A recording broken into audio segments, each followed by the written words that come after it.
हमारा ये शरीर चलता है विभिन्न पोषक तत्वों से मिलने वाले एनर्जी के कारण से। अगर ऊर्जा ना रहे तो हमारा शरीर बिल्कुल काम ही नहीं करेगा। हमारे शरीर के जो 12 मुख्य तंत्र हैं वह सभी ऊर्जा पर ही चलते हैं और हमें ऊर्जा मिलती है भोजन से, भोजन के ऑक्सीकरण से।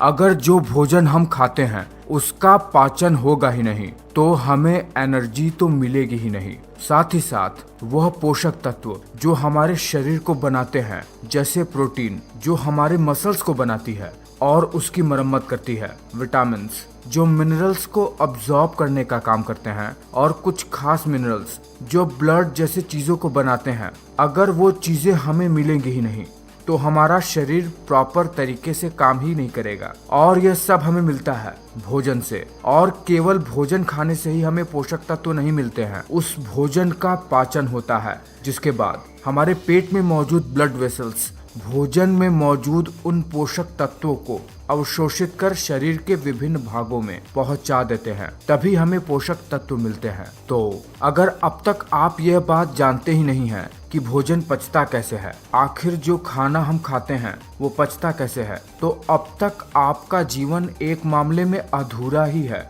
क्योंकि यह बात आपको पता ही नहीं है कि आपका शरीर चल कैसे रहा है, आखिर शरीर में ऊर्जा का संचरण होता कैसे है। तो बिना समय गवाए, बिना फालतू की बात किए हुए आपको तुरंत बताते हैं कि हमारे शरीर में भोजन पचता कैसे है। जैसे ही जब हम अपने फूड को मुंह में डालते हैं, हमारे खाने में हमारा सलाइवा मिल जाता है और दांत भोजन को कई सारे छोटे छोटे टुकड़ों में तोड़ने का काम करता है। यह सबसे महत्वपूर्ण काम होता है, क्योंकि खाना पचने के लिए यह जरूरी होता है कि भोजन को जितना हो सके उतने छोटे छोटे टुकड़ों में तोड़ दिया जाए। फिर इन टुकड़ों के ऊपर हमारे मुंह में ही मौजूद, जिसे कहते हैं बकल कैविटी, उसके अंदर ही दांतों और जीभ के बीच में सैलिवरी ग्लैंड पाई जाती है, जिससे सलाइवा निकलता है। यह सलाइवा भोजन के साथ मिलकर भोजन को बहुत ही ज्यादा मुलायम बना देता है। सलाइवा में ऐसे केमिकल मिले होते हैं जो फूड को ब्रेक डाउन करते हैं। उसके बाद जैसे ही यह भोजन हमारे जीभ पर आता है, हमारे जीभ में मौजूद टेस्ट बर्ड्स इसके स्वाद को हमारे ब्रेन तक पहुंचाते हैं। उसके बाद ही ये स्मूथ फूड जो कि सलाइवा की वजह से हुआ है, वो भोजन की नली से होते हुए, जिसे इसोफेगस कहते हैं, एक बैग लाइक स्ट्रक्चर जो कि स्टमक होता है, वहां पर जाता है।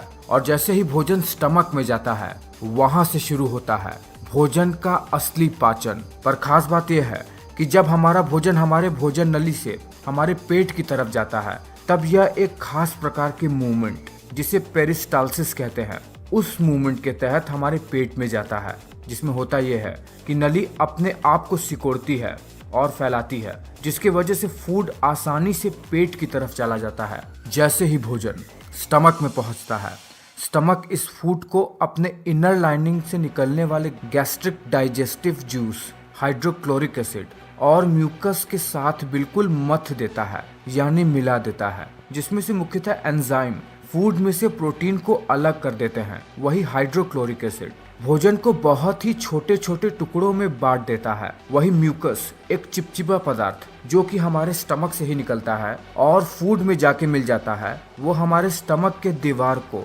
स्टमक से ही निकलने वाले एसिड से बचाता है, ताकि स्टमक की दीवार डैमेज ना हो।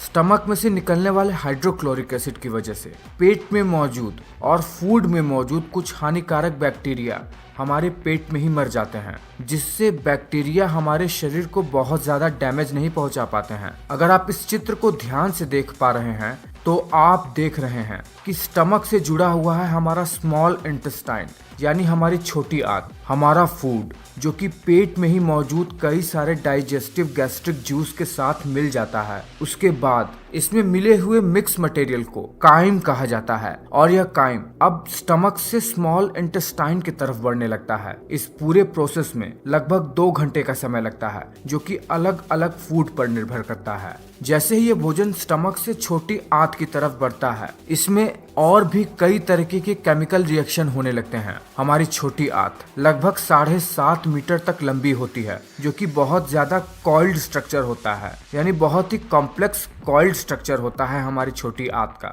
छोटी आंत भी 3 भागों में बटा रहता है। सबसे ऊपर का भाग जिसे कहते हैं डुओडेनम, उसके बाद स्मॉल इंटेस्टाइन का दूसरा भाग आता है जिसे कहते हैं जेजुनम, फिर आता है स्मॉल इंटेस्टाइन का सबसे आखिरी पार्ट इलियम।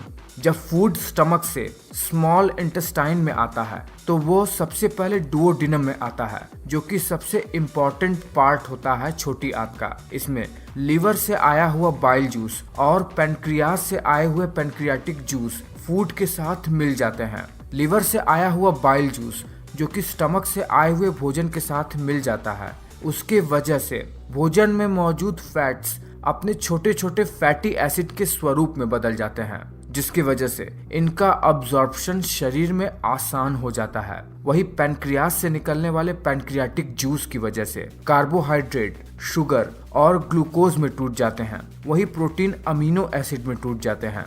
अब जब इन जूस की मदद से भोजन में पाए जाने वाले महत्वपूर्ण पोषक तत्व अपने छोटे छोटे स्वरूप में आ जाते हैं, तो इसके कारण से छोटी आंत से यह ब्लड स्ट्रीम में अब्सॉर्ब होने के लिए तैयार हो जाते हैं। छोटी आंत के दूसरे हिस्से जेजुनम में पहुंचते ही छोटी आंत के दीवार पर मौजूद छोटी छोटी फिंगर लाइक स्ट्रक्चर जिसे विलीज कहते हैं, उनमें मौजूद छोटी छोटी ब्लड कैपिलरी में इन पोषक तत्वों का अब्जॉर्प्शन शुरू हो जाता है और यह प्रोटीन, कार्बोहाइड्रेट और फैट जैसे चीजें अब ब्लड वेसल में जाकर पूरे शरीर के विभिन्न अंगों में और शरीर के बाकी के अंगों में पहुंचने लगते हैं। धीरे धीरे इनका पाचन होते ही ये भोजन छोटी आंत के तीसरे हिस्से इलियम में पहुंच जाते हैं, जहां पर इन भोजन में मौजूद मिनरल्स का भी अब्जॉर्प्शन शुरू हो जाता है, जहां से हड्डियों वाले और खून जैसे चीजों को बनाने वाले खनिज तत्व शरीर के विभिन्न भागों में पहुंच जाते हैं। इतना सब होने के बाद भोजन छोटी आंत से